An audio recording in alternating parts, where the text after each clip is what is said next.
Thank you for listening to We Have Ways of Making You Talk. Sign up to our Patreon to receive bonus content, live streams, and our weekly newsletter with money off books and museum visits as well, plus early access to all live show tickets. That's patreon.com/wehaveways.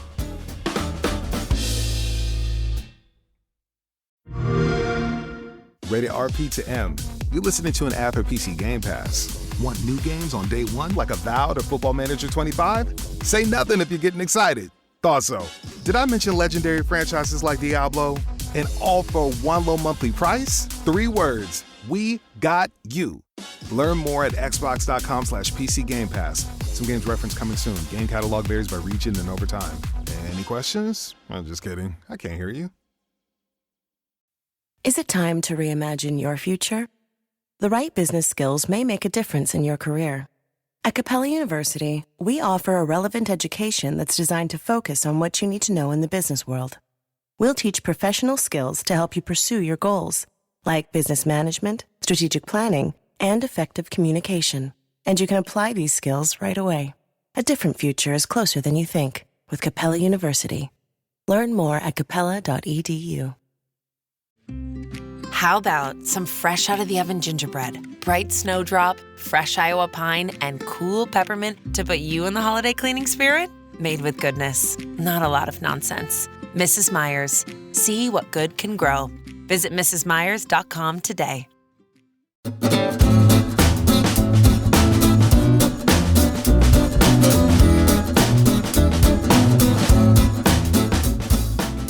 Achtung! It's our final Christmas special. What baubles of delight we have to offer you. I've done one, a bleak tale of the fighting in Finland in 1939. John offered us a heartwarming insight into the possibilities of human nature in times of conflict in the Ardennes or the Hurtler Forest, take your pick, in 1944. So it's Jim's turn. I've turned to the Sherwood Rangers for their Christmas of 1944, which is just such a sort of touching, lovely story, and it's very simple. They've since D-Day, they've been obviously they land on Gold Beach on D-Day. They fight through the Normandy campaign. They're there on the massive charge. They're going hurtling across Normandy and then into up across the Seine at Vernon and then up into Belgium, and they're just on the go the whole time. The moments of leave they've had have been a few days here, a few days there. Then they have this incredibly tough battle in the second week of September at Geel in Belgium, where C Squadron has a very, very tough time of it. Then it's Market Garden, and they don't have the prime role in that. They're not with the with the some Guards division or anything like that, but they're still involved. They're first of all with the 101st Airborne, and then they take on a kind of sort of holding role in Nijmegen with the 82nd Airborne.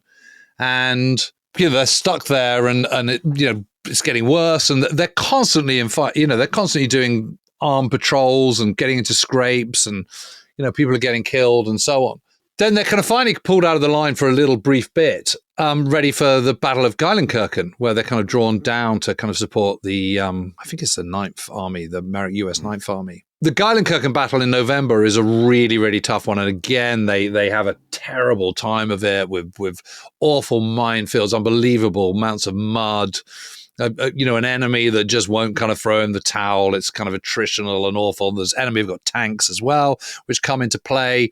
Some of the kind of the great heroes of the regiment come a cropper. George Dring, who's the kind of the great tank ace in Panzer Ace in A Squadron, loses a couple of fingers crossing a field when he's been going out stalking, and he gets caught out by a Panther tank, and the tank fires over his head and shrapnel burst rips off half of his hand.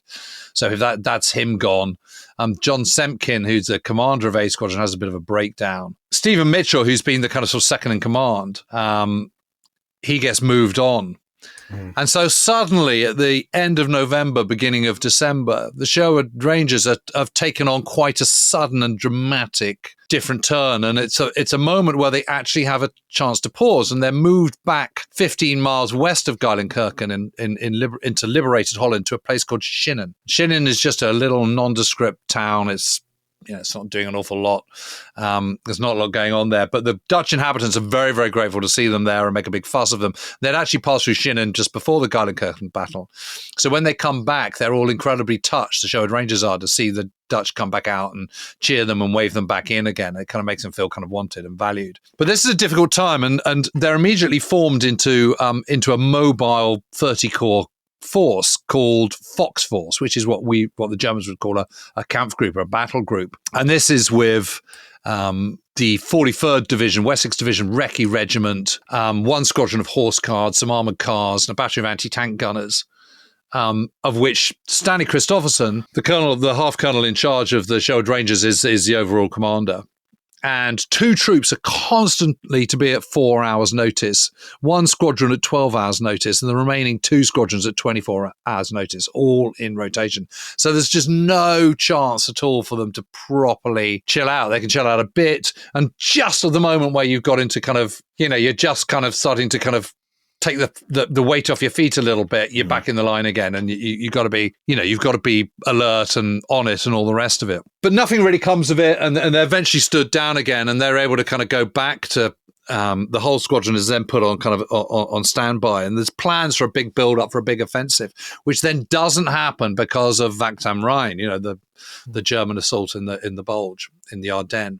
So that whole operation gets put on hold, and that is just an absolute bone to the Sherwood Rangers, who suddenly have the whole of December in Schinnen to kind of lick their wounds and try and sort themselves out. But also at this time is the recognition throughout British Second Army that there's a lot of guides there who've actually been in the line a long time, and this is the Python repatriation scheme. But basically those who've served abroad for 4.5 years or more with less than 6 months leave, which is an unbelievably large number of people in certain divisions and certain independent armour brigades within Second Army, are eligible for leave. There's a choice. You can either go back for 6 months leave, but then you're not guaranteed that after that 6 months leave, you'll then go back to your own parent unit. You might get posted somewhere completely different to a completely different unit, or you can take a month's leave and then come back to your own unit. And for Stanley Christopherson, this is an absolute shocker,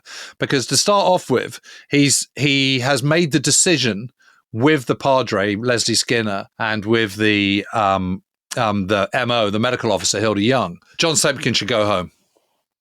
He has been away for 4.5 years, and he clearly is suffering from damaged nerves. Yeah. And they could just give him a month. They could put him on the Python scheme, but actually they just say, this guy needs rotating back. And it is an incredibly generous thing to do at a time where Stanley really, really needs his squadron commanders. The last thing he needs now is a rotation of one of his most experienced, most able, most competent, most beloved squadron commanders, or a company commander if you're American. But he does it, and they know it's the right thing to do. He's also got in that regiment, and I think this is really, really interesting, and the whole regiment of whatever it is, 688 men, about 100 are eligible for the Python scheme, which is a lot. That's a big particularly bite. when you think casualty rates are over 100%. Yeah. And what that shows you is experience really does count. Really does make a big difference. And fortunately, most of those opt to take a month rather than the 6-month Python scheme, because they're so wedded to the Sherwood Rangers. Most of those 100 have been in the pre-war territorial yeomanry unit that has done its kind of weekend camps and stuff. They don't want to kind of going off to a different unit in 6 months' time. Yeah. And of course, there's absolutely no guarantee that the war's going to be over in 6 months at all. So it's quite a punt to take it.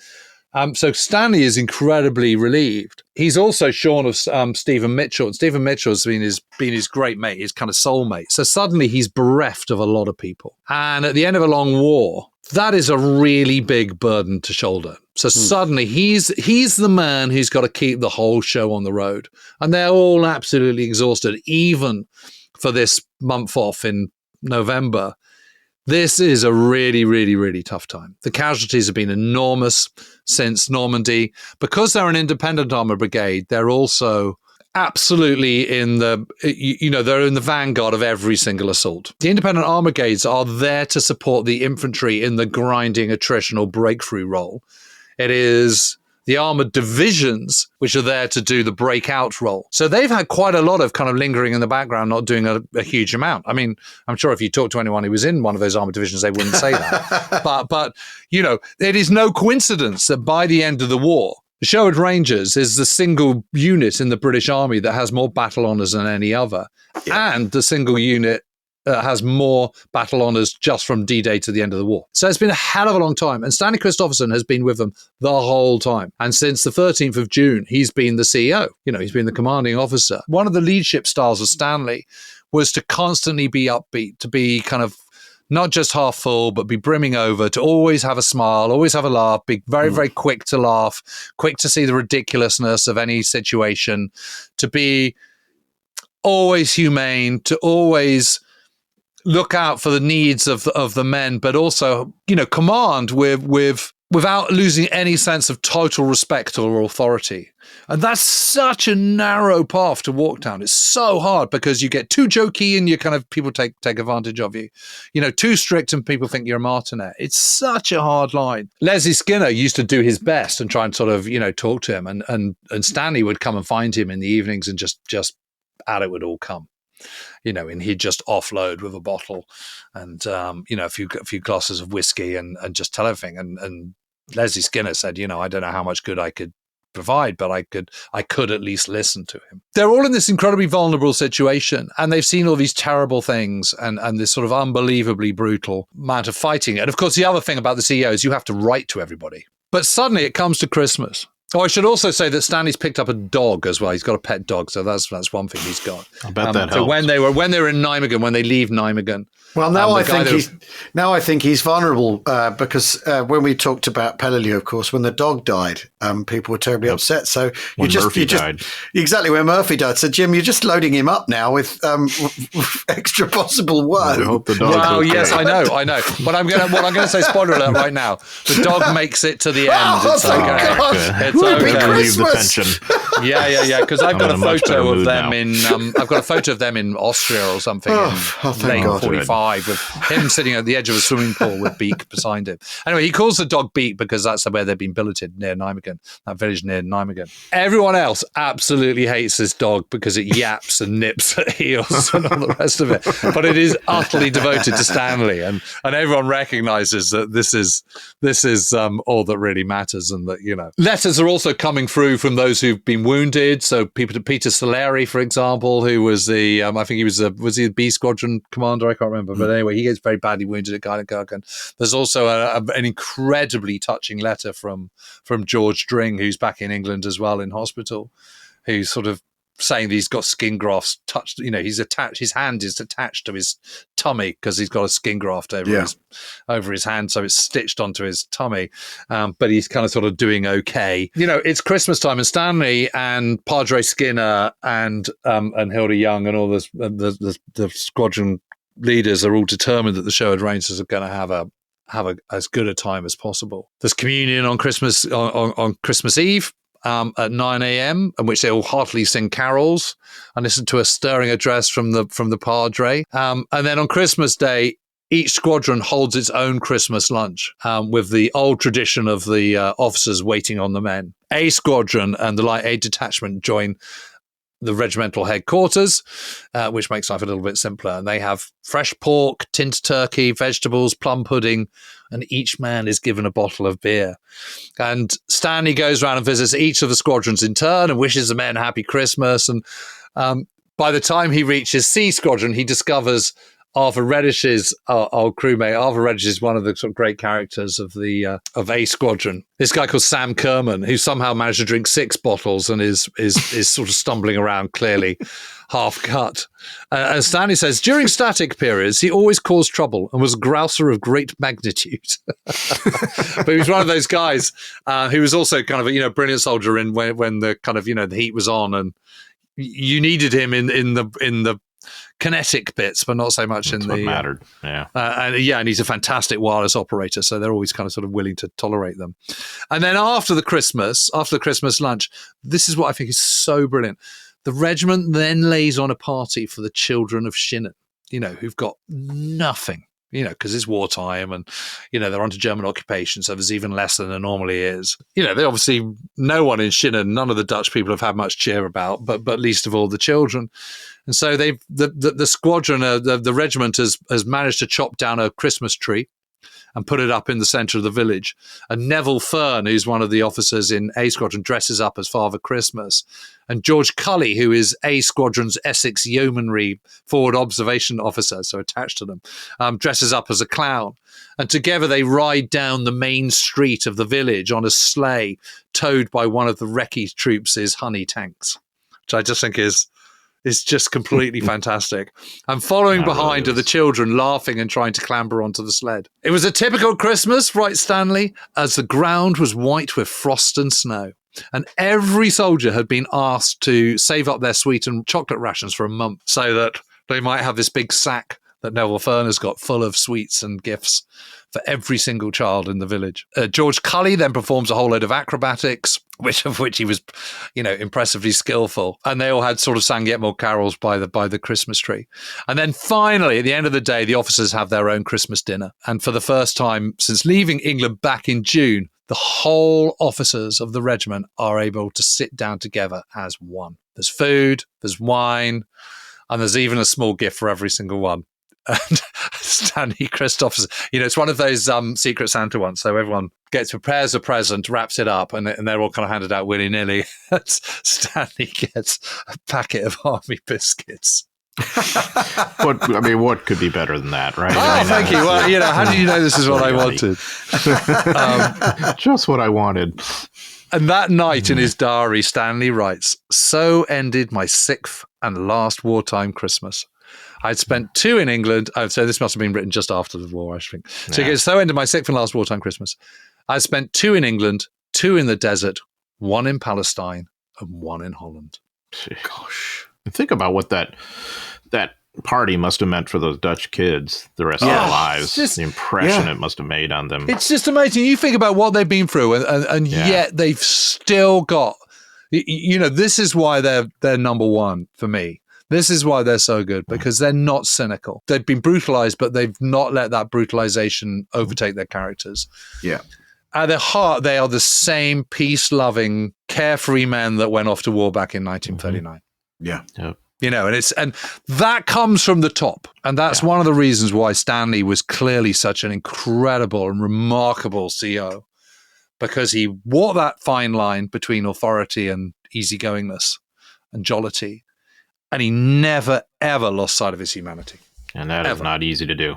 And he kept up that brave face, which is also not easy to do. No. And the loneliness of it. I mean, it's a good thing he had the chaplain. If he didn't.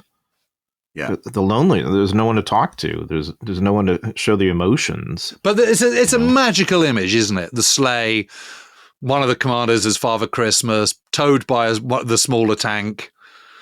All the kids screaming behind, the big sack of sweets and biscuits, which they've saved up for a month. A heartwarming message of Christmas cheer to round this off. Thanks, Jim. I started with a bloodbath in the Karelian Peninsula, isthmus rather. Yes. Then 2 sides reconciled, mater familias, and then Santa Claus towed behind a honey. What could you ask for? What's not to like? Well, Merry Christmas, everyone. Merry Christmas, Merry everyone. Christmas to you, Al, and to John as well. Yeah. And to you as well. Yes, and to both of you fellas. Thanks for another fascinating year of War Waffle, John. Oh my God, we've done a lot this year, haven't we? We've covered a lot this year. Places we've been, and the eras we've covered, and next year, victory. That's the most important thing. Yes. Victory. We win. Finally. Good to get a win. It's good to get a win in. Thanks, everyone, for listening. We hope you've enjoyed this selection of We Have Ways USA Christmas baubles, and that you're thoroughly tucked into the mulled wine or the eggnog, and that Santa brings you everything you could possibly wish for, which in my case would be a sled being towed by a honey through the high street. I totally see that happening. Thanks, everybody, for listening. Cheerio. Yo ho ho. See ya.